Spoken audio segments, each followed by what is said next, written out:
ប្រធានប្រសិទ្ធភាពកម្ពុជាលោកហ៊ុនសែនបានអំពាវនាវកុំឲ្យពលរដ្ឋខ្មែរពង្រីកទំនាស់ជុំវិញចំនួនព្រំដែនជាមួយថៃហើយរហូតឈានដល់ការស្អប់ខ្ពើមជាតិសាសន៍ការទទូចរបស់ប្រធានប្រសិទ្ធភាពកម្ពុជារូបនេះធ្វើឡើងបន្ទាប់ពីពលរដ្ឋខ្មែរមួយចំនួននាំគ្នាប្រកាសធ្វើពហិការឈប់ប្រើប្រាស់ផលិតផលរបស់ថៃក្រោយភាគីថៃប្រកាសដោយឯកតោភាគីបិទច្រកព្រំដែនមួយចំនួនជាមួយកម្ពុជានៅមុនម៉ោងកំណត់តាមលោកហ៊ុនសែនពលរដ្ឋខ្មែរត្រូវមានភាពចាស់ទុំថ្លៃថ្នូរនិងមិនត្រូវបង្កហេតុឡើយតាមរយៈសំណេរបង្ហោះនៅលើបណ្ដាញសង្គម Facebook នៅយប់ថ្ងៃទី7មិថុនា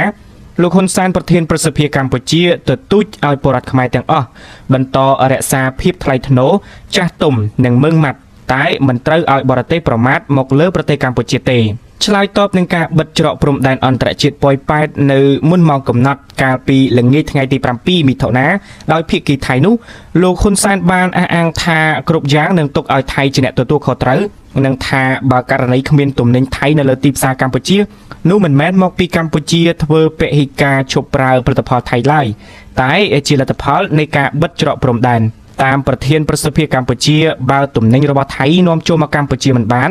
លោកជំរុញឲ្យពលរដ្ឋថៃទៅដោះស្រាយជាមួយរដ្ឋាភិបាលរបស់ខ្លួនដោយខ្លួនឯងព្រោះអ្នកដែលខាតគ្មាននរណាក្រៅពីពលរដ្ឋថៃនោះទេលោកហ៊ុនសែនក៏មិនភ្លេចផ្ញើសារមកកាន់ពលរដ្ឋខ្មែរថាពលរដ្ឋខ្មែរមិនត្រូវស្ដីបន្ទោសលើរដ្ឋាភិបាលកម្ពុជានៅពេលគ្មានទំនិញថៃប្រើប្រាស់នោះទេព្រោះថាការដែលអត់ទំនិញថៃដោយសារតែថៃបិទច្រកព្រំដែនដោយខ្លួនឯងក្រោយព័ត៌មានស្ដីពីការបិទច្រកព្រំដែននិងច្រករបៀងមួយចំនួនតាមបន្ទាត់ព្រំដែនកម្ពុជាថៃត្រូវបានផ្សព្វផ្សាយយ៉ាងព្រោងព្រាតពលរដ្ឋខ្មែរមួយចំនួនផ្ដើមបង្ហោះសារប្រកាសធ្វើពហិការឈប់ប្រើប្រាស់ផលិតផលថៃនិងស្នើឲ្យរដ្ឋាភិបាលកម្ពុជាឆ្លើយតបវិញដោយបិទច្រកព្រំដែនទាំងអស់បញ្ឈប់ការធ្វើពាណិជ្ជកម្មជាមួយគ្នាតែយ៉ាងណានៅចំពោះមុខស្ថានភាពដ៏ក្តៅបែបនេះ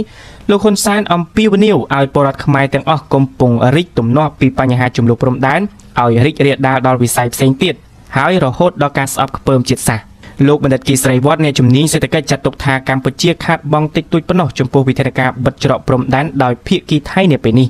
ហើយអាជីវករថៃគឺជាអ្នករងគ្រោះខ្លាំងជាងអាជីវករនិងពលរដ្ឋខ្មែរ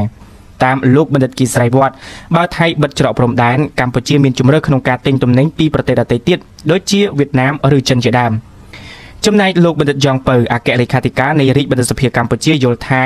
នេះជាពេលវេលាដែលពលរដ្ឋខ្មែរចាប់ផ្ដើមកែប្រែឥរិយាបថក្នុងការផលិតកែច្នៃនិងគាំទ្រប្រើប្រាស់ផលិតផលក្នុងស្រុកជាជាងពឹងផ្អែកខ្លាំងទៅលើផលិតផលរបស់ប្រទេសដទៃផ្អែកតាមទូរលេខពាណិជ្ជកម្មរវាងកម្ពុជាថៃក្នុងឆ្នាំ2024កន្លងទៅកម្ពុជាបាននាំទំនិញទៅប្រទេសថៃក្នុងទឹកប្រាក់ជាង 1.1 ពាន់លានដុល្លារអាមេរិកខណៈថៃនាំទំនិញចូលកម្ពុជាគិតជាទឹកប្រាក់ជាង 5.2 ពាន់លានដុល្លារអាមេរិកពលគឺភាគីថៃបាននាំចូលទំនិញមកកម្ពុជាច្រើនជាងរហូតដល់ 4.1 ពាន់លានដុល្លារអាមេរិក